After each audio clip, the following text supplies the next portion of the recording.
Continuando o nosso universo DC, temos que falar do momento em que vivemos nesse período.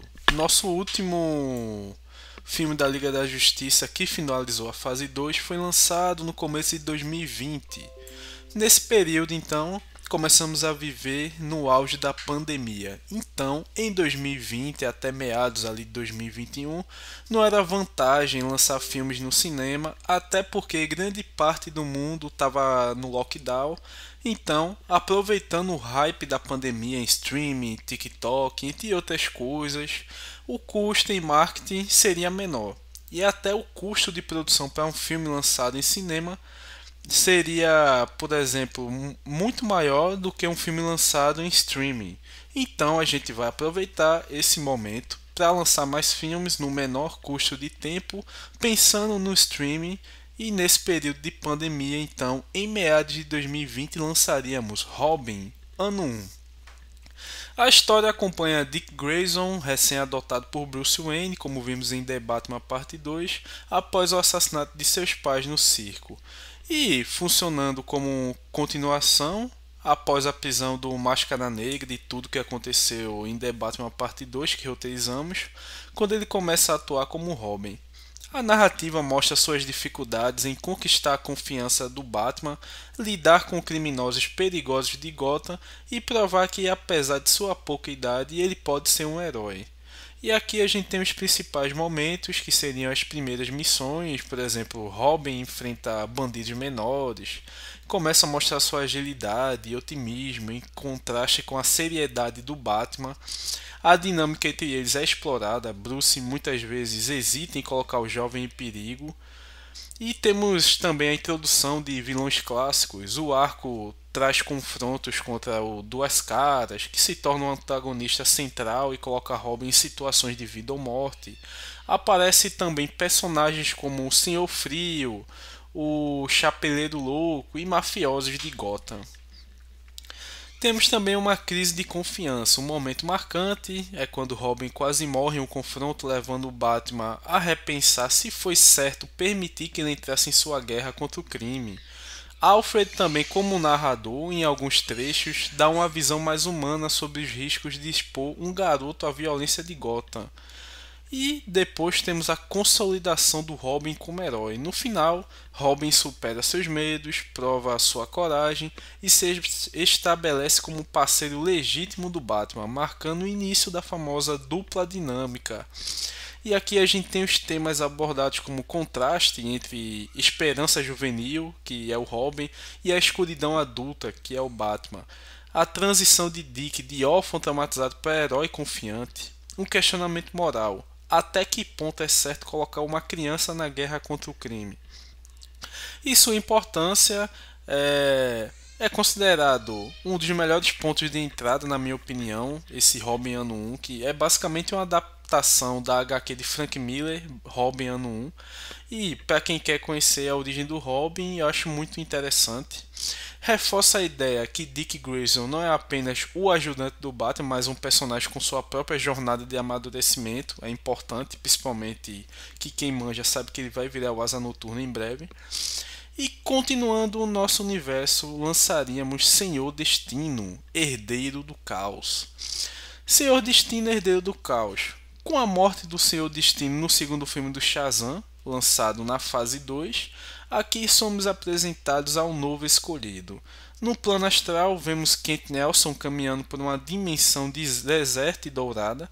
Ele percebe que não está vivo nem morto, sua alma está aprisionada. Uma sombra imensa, Mordor, aparece rindo. Sem destino, não há ordem, só o caos. Temos a transição na Terra, o Elmo do Destino reaparece em um museu no Egito, envolto em energia dourada. Ele escolhe, entre aspas, seu novo hospedeiro, Khalid Nassor, jovem médico em visita local. Quando o Khalid toca o elmo, é invadido por visões de Nelson, Nabu e do futuro em chamas.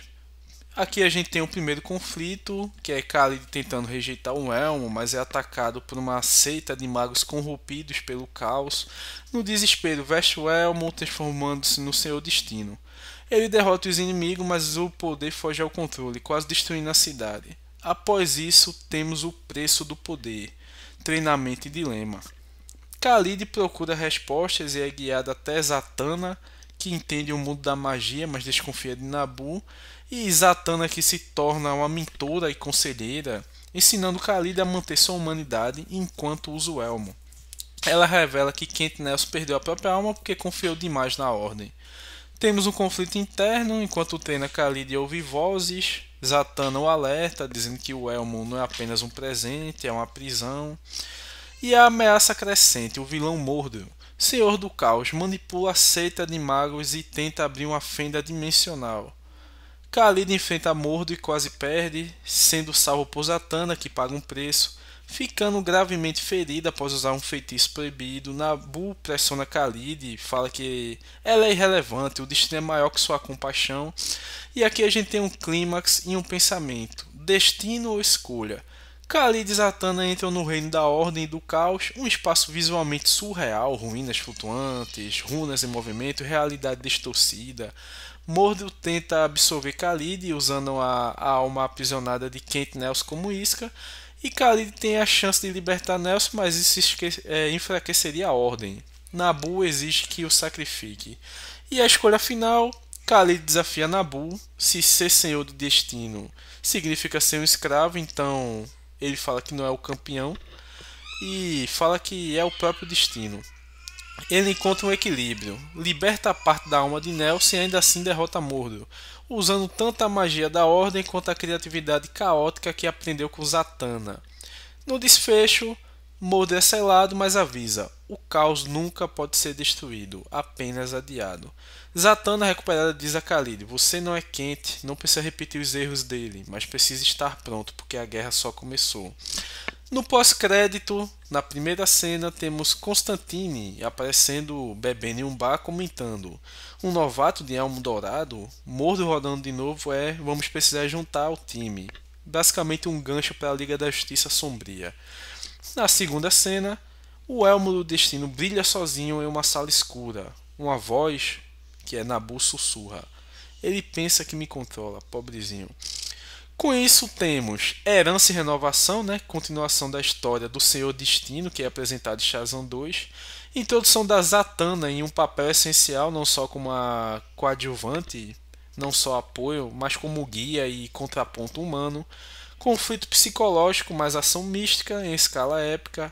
Uma expansão do lado mágico, místico da DC, onde começou basicamente em Shazam.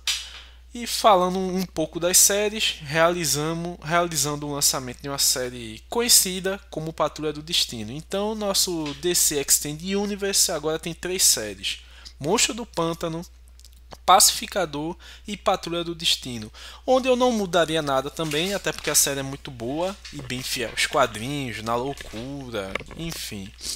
Isso em andamento, porque concluídas já tivemos a série de Pinguim e Krypton. Antes de voltarmos para os lançamentos de filmes em cinema, vamos finalizar o ano de 2020 com o filme Aves de Rapina. Esse filme existe no universo que foi lançado, mas é um filme que agrada a uns e não agrada a outros. Mas todo mundo sabe que era um filme com potencial grande que poderia ser muito melhor do que foi. E eu vou colocar minhas melhorias no filme e aqui vai. Primeiro, que a Arlequina não faz parte do grupo. Apenas aparece como personagem secundária que ajuda em algum momento, mas claro que ela teria boas cenas até porque o hype nela é absurdo. O foco vai ser em Canário Negro, Caçador de Katana. Manter o clima urbano, ação intensa e um humor leve. Temos uma introdução e incidente inicial, né? Gotham, a cidade está sob controle de pequenas máfias, cada um com seu território. Temos aqui Canário Negro Dina Lance, que é apresentada lidando com criminosos de rua, mostrando habilidades de combate corpo a corpo e seu grito sônico.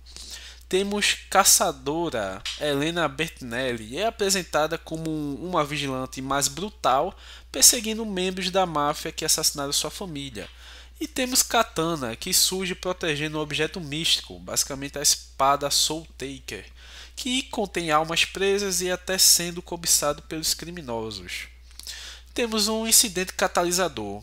Máscara Negra comete um grande crime envolvendo uma jovem, equivalente a Cassandra Cain, como do filme original, Isso força Dina, Helena e a Katana a se unirem para proteger a garota e enfrentar a máfia. Temos a formação do grupo, conflitos, as três heroínas tentando trabalhar juntas, mas entram em conflito. Dina quer justiça equilibrada, evitando mortes desnecessárias. Helena quer vingança e agir de forma mais letal. Katana busca manter a espada segura e evitar que as almas sejam liberadas. Durante missões menores, elas aprendem a coordenar seus estilos diferentes. A Arlequina aparece aqui como personagem secundária, inicialmente egoísta, caótica e divertida como ela é, ajuda o grupo temporariamente distraindo capangas e fornecendo informações cruciais. Temos uma cena de ação clássica dela fugindo da polícia também. Mas ela não participa da formação oficial do grupo, mantendo o foco nas três heroínas principais. Temos o ato final. Máscara Negra revela um grande plano para controlar Gotham, usando a máfia e aliados poderosos. As heroínas unem forças, combinando habilidades. Dinah com ataques sônicos e combate corpo a corpo. Helena com precisão e agressividade. E Katana com habilidades com a espada e estratégias de combate. A Arlequina dá suporte em um momento chave, distraindo inimigos e fornecendo uma brecha que permite que as heroínas tenham vantagem. Confronto final com Máscara Negra, culminando na derrota do vilão. O grupo de Canário Negro, Caçador e Katana se consolida como uma nova equipe das Aves de Rapina e no epílogo Gotham começa a se recuperar da influência da máfia. As heroínas seguem caminhos independentes, mas também mantêm contato como equipe. E assim, começamos nossa fase 2 no auge da pandemia, focado no streaming com o lançamento de Robin Ano 1, Seu Destino Herdeiros do Caos e Aves de Rapina. E nas séries tivemos o lançamento de Patrulha do Destino, começando o ano de 2021.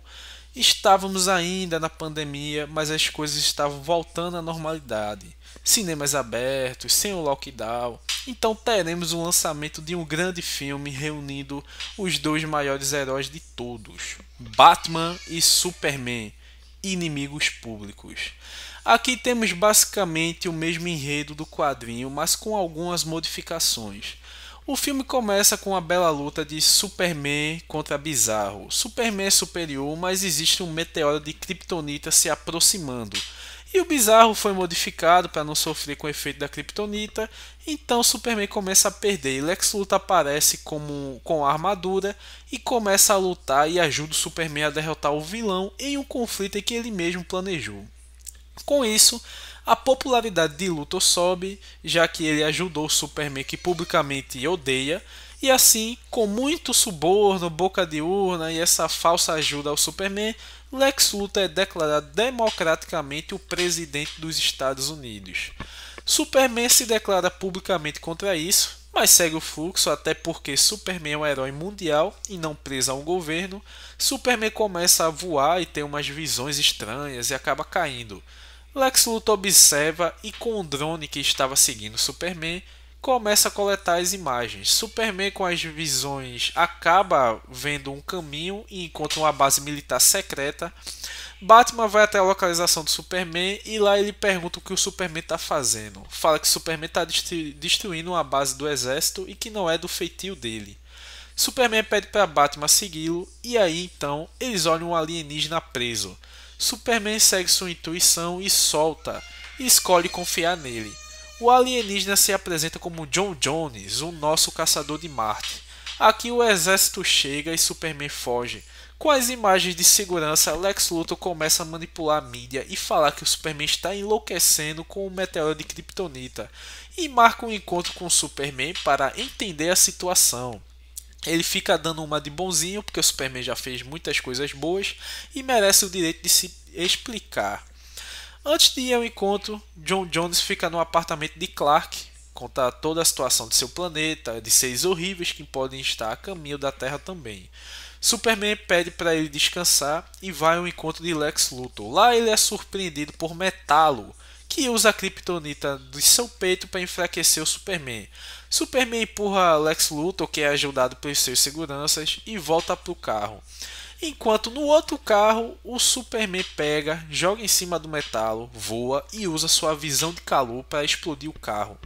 Metallo agora, em sua versão verdadeira, totalmente metálica, dá um tiro de Superman Kryptonita. O Batman que estava vigiando começa a ajudar com bombas, a lutar, para a luta para em um cemitério em que Metal enterra os dois vivos e vai embora. Em paralelo, Metal encontra alguém que não é revelado. Batman usa explosivo e os dois entram no esgoto. Batman e Superman chegam na Batcaverna pelo esgoto, são recebidos por Alfred, que tira a bala de Kryptonita do Superman e ajuda os dois a descansar. Após isso, Batman mostra para o Superman que Luthor manipulou as imagens como se Superman tivesse matado Metallo, vilão a quem estava trabalhando bem pelo governo, e que Luthor havia dado uma segunda chance. Batman e Superman vão investigar e olham o corpo de Metallo. Batman pergunta a Superman se a visão de calor dele é radioativa e o Superman afirma que não é.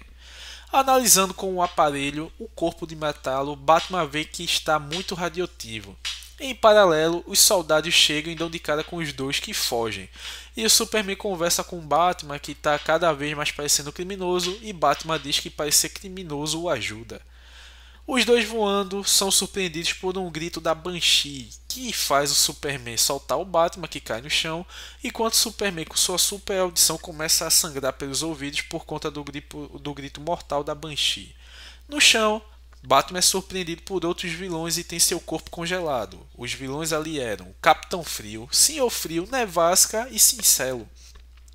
Superman consegue levar Banshee até o espaço, onde ela desmaia. Batman, usando o comunicador, pede para o Superman usar a visão de calor dele no gelo. Então o Superman voa em direção ao Batman e faz isso. Batman rapidamente, com batarangas de bombas e gás, derrota os vilões do frio. Superman chega, Batman coloca um dispositivo em que a Banshee não vai conseguir gritar caso acorde. Alfred entra em contato com Batman e informa que Lex Luthor colocou a cabeça de Superman em Batman no preço de 10 milhões de dólares. Os dois são procurados vivos ou mortos, e aqui na televisão aparecem várias pessoas falando mal do Superman e do Batman, como Rick Flag Sr., Max Lord e o mais engraçado de todos, Christopher Smith, o pacificador. Superman é surpreendido por um vilão chamado Mongul, enquanto Batman por Solomon Grundy. Solomon Grundy quase afoga Batman e vai checar a máscara. Quando toca, leva um choque e o Batman nocauteia ele com um chute. Até porque matar não pode, mas traumatismo craniano pode. Em paralelo, Superman tem uma luta com Mongul e vence ele. E da floresta eles escutam um barulho e surgem vários vilões. Alguns com cara conhecida, outros nem tanto, como Gorilla Grodd, Bane, Arraia Negra, Aranha Negra, Enxofre, Homem-Gato, Mulher Leopardo, Cabeça de Cobre, Pistoleiro, Kestrel, Tubarão Rei, Brutale, Despero, Giganta, Viga, Lady Shiva, Sombra da Noite, Parasita e Shriek. Após uma grande luta e ótimas cenas de ação, os vilões são derrotados. Superman e Batman conversam um pouco, mas logo são surpreendidos pela Sociedade da Justiça, composta por Gavião Negro, Esmaga-Átomos, Raio Negro, Ciclone, Shazam e Major Force. Major Force pergunta o que os membros da Liga da Justiça estão fazendo que ainda não capturaram os dois. Batman responde que a Liga da Justiça não está ligada a nenhum governo e eles têm o mundo todo para salvar, e que avisou para não ajudar pois acabariam se envolvendo em um plano de Lex Luthor. Então Major Force fala que é uma pena, mas eles são a Sociedade da Justiça da América e obedecem aos Estados Unidos. Então partem para cima do Superman e começa a socar a cara dele. Batman solta bombas e tenta usar a estratégia de se esconder. Então temos uma bela luta em que o Superman manda o Major Force para longe, Batman consegue derrotar e se esquivar dos ataques de Ciclone e Esmaga-Átomos e neutralizar os dois. Leva um choque de Raio Negro e cai. Raio Negro fala que não quer matar o Batman, que se quisesse poderia ter matado ele com um ataque agora. E querendo ou não, temos uma sociedade da justiça em vantagem, mas eles estão obedecendo o Lex Luthor receiosos. Batman trapaceia, nocauteia o Raio Negro, então Superman começa uma bela luta envolvendo força, magia, velocidade e inteligência contra o Shazam, que é bem forte. E Gavião Negro vai atrás do Batman e eles têm uma luta em que o Batman se esquiva mais do que bate. Fala para o Superman trocar de adversário com ele, então o Superman consegue dar um sopro de gelo no Gavião Negro e joga o Shazam para perto do Batman. E o Batman usa um mini míssil que acerta as costas do Shazam. E após isso, Superman faz um ciclone voando bem rápido em círculo, pega o Batman e os dois saem dali. Em paralelo àquilo, Luthor conversa com Amanda Waller e faz o plano para destruir o meteoro, mas os cálculos dele falham. Amanda Waller vê que Lex Luthor vai acabar condenando a todos e passa os dados para Batman. Os dois vão atrás de Cyborg, passar os dados para que ele monte uma arma que possa destruir o meteoro. No caminho, eles são abordados novamente pela Sociedade da Justiça e aqui temos a revelação. E Major Force tá lá xingando muito, mas revela que matou de fato Metallo. Então o próprio Shazam dá uma porrada nele e consegue feri-lo gravemente. Ele enlouquece, pergunta se sabe o que o Shazam fez e o Shazam fala que não. O Major Force é energia pura e que vai acabar explodindo e levando tudo. Raio Negro cria um campo de força e consegue conter. Superman também ajuda, assim com os outros. E o Major Força é preso numa prisão semelhante a uma usina nuclear para conter a radiação. Superman e Batman então seguem em frente e vão até Cyborg, que consegue montar uma nave em que destrói o meteoro. Lex Luthor fica desequilibrado e foge das autoridades, pois toda a sua armação foi revelada por Amanda Waller, mulher que o Lex Luthor subestimou. Lex Luthor coloca sua roupa, usa esteroides de Kryptonite e vai atrás de Superman. E aqui temos uma luta boa, ele consegue ainda ferir o Superman, que o derrota e o entrega para a Sociedade da Justiça, que o prende. O Shazam pede desculpas a Superman e Superman fala que vai na cidade onde ele mora conversar com ele. O filme termina com Lex Luthor sendo preso e finalmente a nave chegando em Metrópolis com a Supergirl. No pós-crédito temos Darkseid falando da nova Kryptoniana e que planeja usar ela como uma de suas guerreiras, fazendo ela ser a líder do esquadrão mortal da Vovó Bondade. Na segunda cena pós-crédito temos John Jones olhando pela janela e falando a frase: "Eles estão vindo". Continuando o nosso universo, chegou a vez do muito querido Caçador de Marte ter seu filme solo. Caçador de Marte, o último marciano. Começamos com o Despertar, começando um prólogo em Marte. Flashback inicial mostrando Marte em sua era dourada, com cidades imponentes, ciência avançada e a relação espiritual dos marcianos com fogo, que simboliza tanto vida quanto destruição. John aparece com sua família em um momento de paz antes da guerra. Temos a abertura na Terra. Astronautas em Marte encontram um artefato cristalino. Ao ativá-lo, uma fenda de energia se abre, uma luz vermelha intensa toma a tela, os astronautas gritam e corta abruptamente. John na Terra. Vemos John Jones vivendo entre humanos, aprendendo costumes, mudando de forma para interagir em diferentes lugares, assistindo TV. E temos a participação de Clark Kent. Clark percebe o isolamento de John e sugere um emprego no planeta diário, mas John recusa, dizendo que ainda precisa entender os corações humanos. É um diálogo caloroso, cheio de humanidade, mostrando o lado investigativo de John. O surgimento da ameaça. Um meteoro entra na atmosfera e atinge uma área remota. Dele saem máquinas biomecânicas controladas por uma raça alienígena. Primeira intervenção de John. Usando suas habilidades de intangibilidade e telepatia, John enfrenta as máquinas. Aqui ele tem um flashback completo do extermínio de sua raça. E temos ali mostrando guerras civis em Marte, o uso de arma de manipulação mental, a destruição causada por Malefic, seu irmão, que traiu seu povo e abriu o caminho para a aniquilação, o trauma de ver sua família perecer no fogo marciano. Temos um apoio inesperado. Mulher Gavião aparece em sua própria missão de caçar traficantes interplanetários na Terra. A química entre ela e John cria uma parceria improvável, misto de respeito militar e desconfiança. Temos a revelação do verdadeiro inimigo. A expansão da ameaça. Descobre-se que as máquinas eram apenas uma vanguarda, um império marciano dissidente, seguidores de Malefic, sobreviveu escondido, nutrindo ódio e ambição de conquista. Temos aqui então um confronto épico.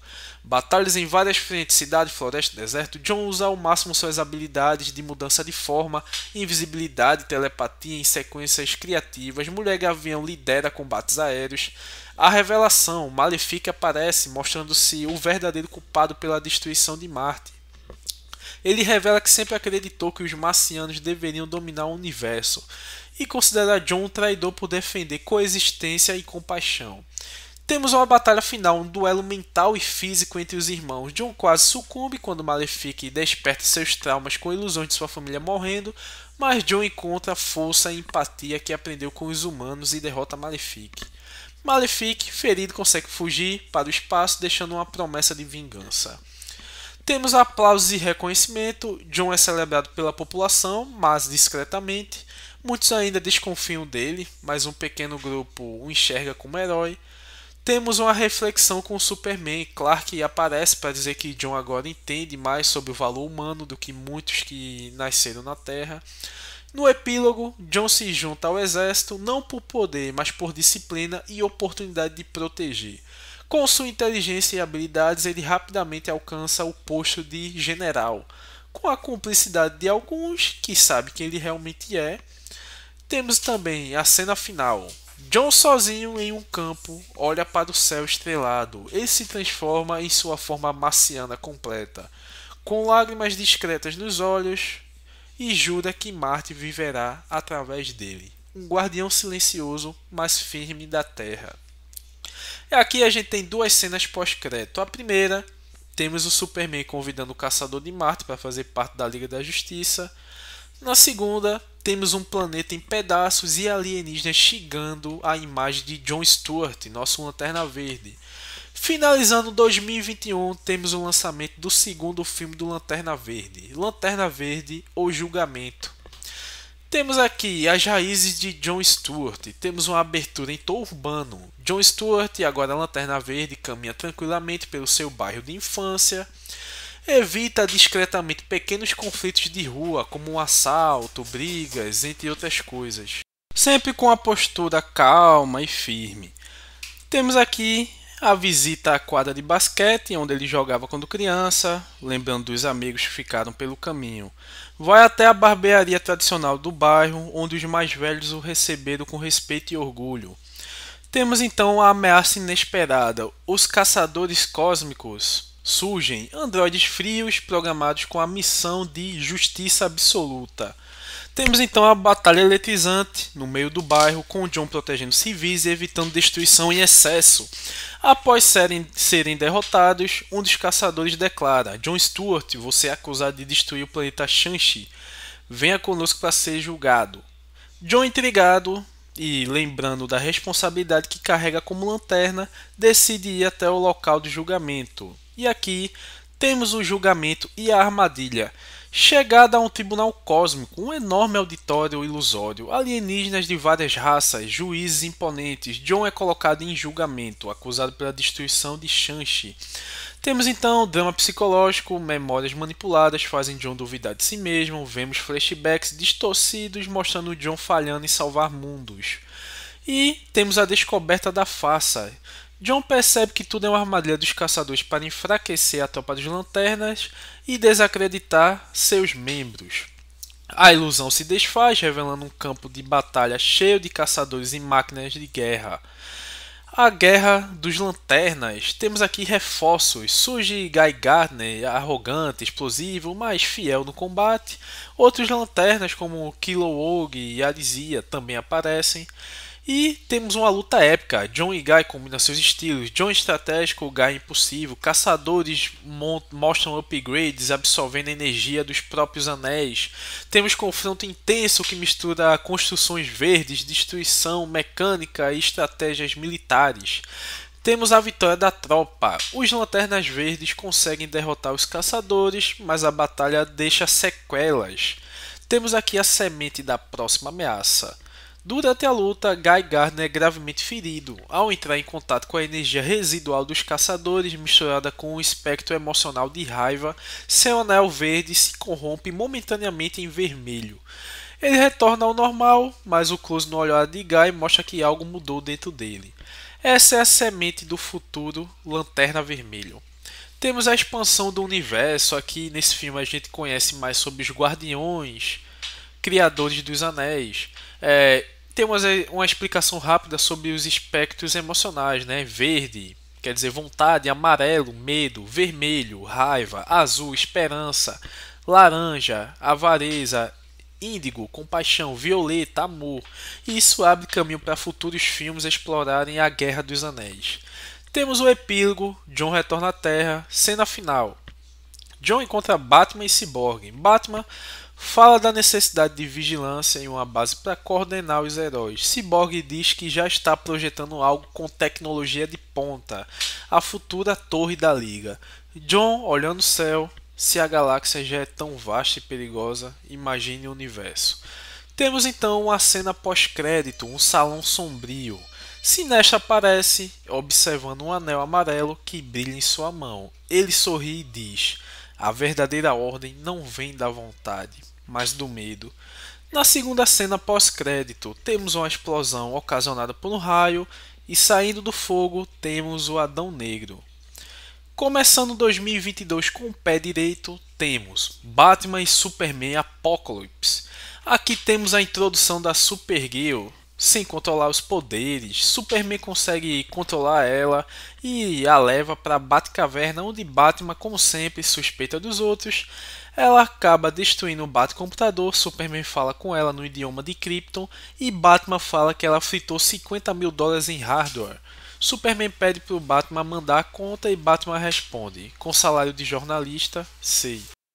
Passam os meses e a Supergirl já domina o idioma local, sabe fazer compras com Clark, até que é atacada por umas guerreiras amazonas e acaba se descontrolando e destruindo uma praça. Dentre as amazonas surge a Mulher Maravilha, que fala com Clark que ela é uma granada sem pino e precisa aprender a se controlar. Clark no começo não quer aceitar, mas depois fala com o cara, que é melhor para ela. Como toda adolescente chata diz que não quer ir, mas vai. Superman e Batman vão até o Coliseu Secreto, localizado fora de Temícera, onde acompanham o treinamento. Lá surge uma enorme quantidade de parademônios e monstros fortes, nível Lobo da Estepe. Após mortes, lutas, Supergirl é sequestrada e levada para Apokolips. Superman, Batman e Mulher Maravilha vão atrás da única pessoa que conhece a rota para Apokolips. Então, os três vão falar com a Big Barda, que fala que foi um inferno e só conseguiu sair de lá porque fingiu ser um parademônio e veio para a Terra pelos portais junto com Darkseid. Relutante, mas decide ajudar, e aqui o quarteto vão escolhidos para Apokolips, e Superman, com sua visão, já localiza a cara, agora com uma aparência sombria. Superman sem medo nenhum vai até lá e Darkseid simplesmente trata a cara como uma cadela e manda ela atacar o Superman. Após uma última luta, Superman derrota a cara e Darkseid vai para cima dele.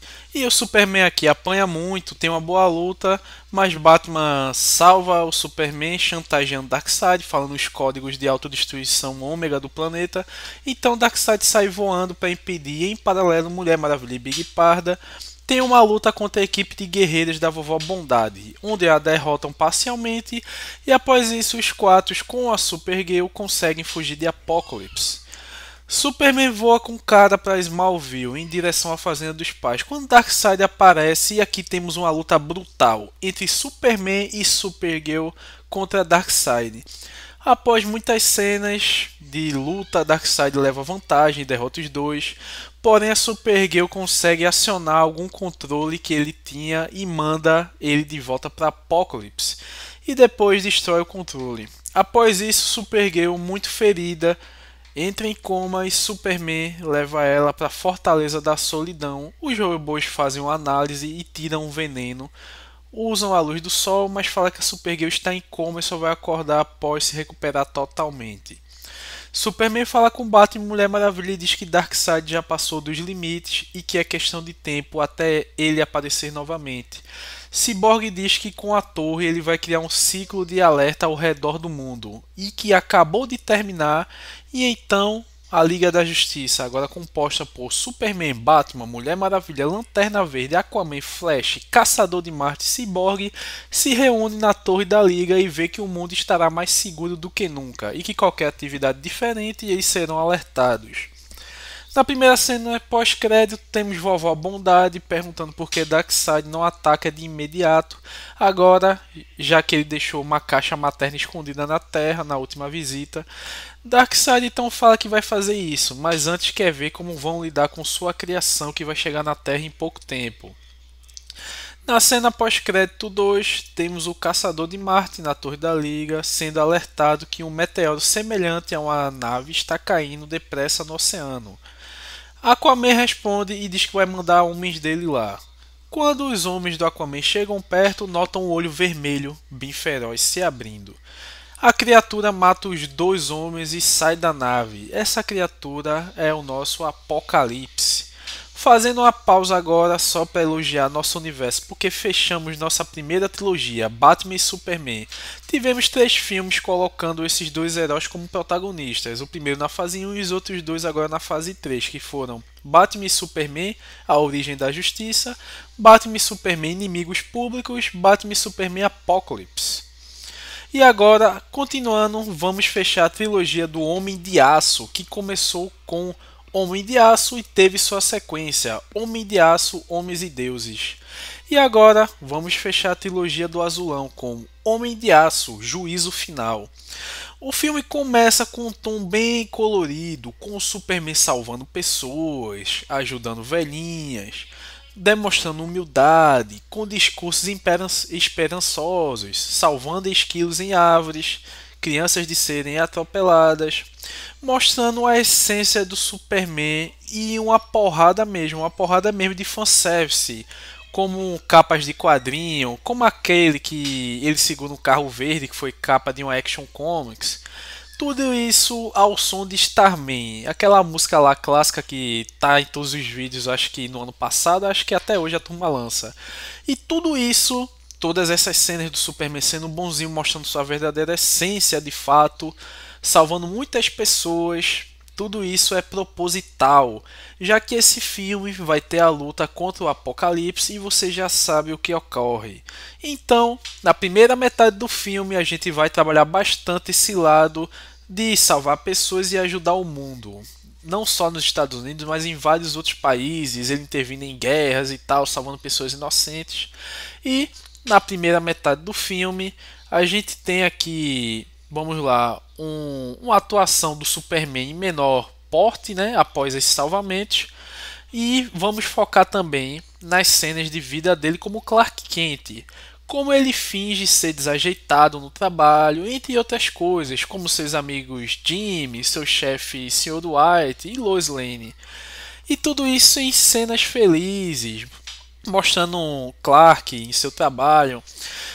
Eu não sei se você lembra, mas o Henry Cavill como Superman, ele de óculos, ele sem óculos, era a mesma coisa, dava para saber que ele era Superman. Então aqui a gente vai ter uma breve cena dele explicando sobre os óculos, né, que são lentes kryptonianas, que quando ele coloca o óculos, além do jeito dele desajeitado, ele fica com uma aparência bem mais velha e bem mais humano. Basicamente o cara fica calvo, enfim. E tudo isso, como eu falei, em cenas felizes. Na metade do filme, o Apocalipse chega, mata os Atlantes e o Clark não sabe. E está almoçando com a Lois e recebe a mensagem da Liga que já começa uma luta contra o Apocalipse. Mas um monstro consegue jogar o Caçador de Marte contra as chamas de um posto de gasolina que explodiu. Batman analisa o monstro e esquiva de seus ataques e chama o Clark, porque ele não pode fazer muita coisa porque o monstro é totalmente irracional. Lanterna Verde cria uma parede protetora que é quebrada e é nocauteado, assim como Aquaman e todos os outros membros. A única que consegue manter uma boa luta é a Mulher Maravilha, mas o monstro não cansa, ele é imparável. Diana recebe ataques fortes no rosto e fica zonza. Mas a esperança, o nosso herói chega e começa uma luta brutal. Leva o monstro para o espaço, mas ele não desmaia. Joga ele e explode carros nele, mas ele vai ficando maior. Então Superman usa toda a sua força e acerta um golpe que quebra o pescoço do Apocalipse. Em paralelo, um osso do Apocalipse atravessa o peito do Superman, arrancando sua capa, e os dois morrem no local. O final do filme é triste, sombrio, totalmente oposto ao começo dele. levam o Superman para a Fortaleza da Solidão, colocam ele em uma cápsula. Temos os pais do Clark chorando, o planeta chorando a morte do Superman. A Liga leva a cápsula numa nave e a jogam no sol. Um momento antes de jogar, temos uma boa cena do mais frio de todos, que é o Batman, se despedindo. E um dos mais frios e calculistas homens derrama uma lágrima e se despede com a seguinte frase: Adeus, meu amigo. Lançam a cápsula no sol e esperam dias, mas não têm respostas. Então decidem voltar à Terra e cada um vai para o seu canto, tendo boas memórias com Superman. O monstro foi derrotado, mas o mundo perdeu o melhor de todos, Superman. Aqui temos duas cenas pós-crédito. A primeira, Supergirl acordando de seu coma vendo a notícia que seu primo havia morrido. Começa a chorar, mas logo enxuga as lágrimas porque o mundo precisa de esperança. Então, com a roupa parecida com a do Superman, a clássica roupa da Supergirl sai voando em direção ao horizonte. A segunda, temos Darkseid rindo e dizendo que achou muito interessante e pede para os cientistas criarem mais apocalipses e fala que a hora de chegar e pegar a equação antivida chegou. Então, recapitulando os filmes e séries lançados na fase 3, tivemos Robin, ano 1, lançado em 2020, Senhor Destino, Herdeiros do Caos, também em 2020, Aves de Rapina, 2020, e de série lançamos Patrulha do Destino, que também foi em 2020. Batman e Superman Inimigos Públicos em 2021, Caçador de Marte e O Último Marciano em 2021, Lanterna Verde O Julgamento também em 2021, Batman e Superman Apocalypse em 2021 e Homem de Aço Juízo Final no começo de 2022. Finalizamos então a fase 3 com a morte do Superman e com o pós-crédito citado acima. Já temos uma prévia do que vai acontecer. E é isso. Eu convido você a deixar seu like, seu dislike, deixar sua opinião, teorias. Comente aí embaixo se você gostou ou não. Obrigado pela atenção. E se esse vídeo chegar a 50 likes, eu faço a fase 4, que eu já planejei, só não escrevi ainda. Mas só dando um pouco de spoiler, vamos ter uma guerra contra Darkseid que, se for para o cinema, se fosse para o cinema, seria o maior evento cinematográfico, não só envolvendo filmes de heróis, mas envolvendo todo o gênero de ação. Então é isso. Obrigado pela atenção. Forte abraço.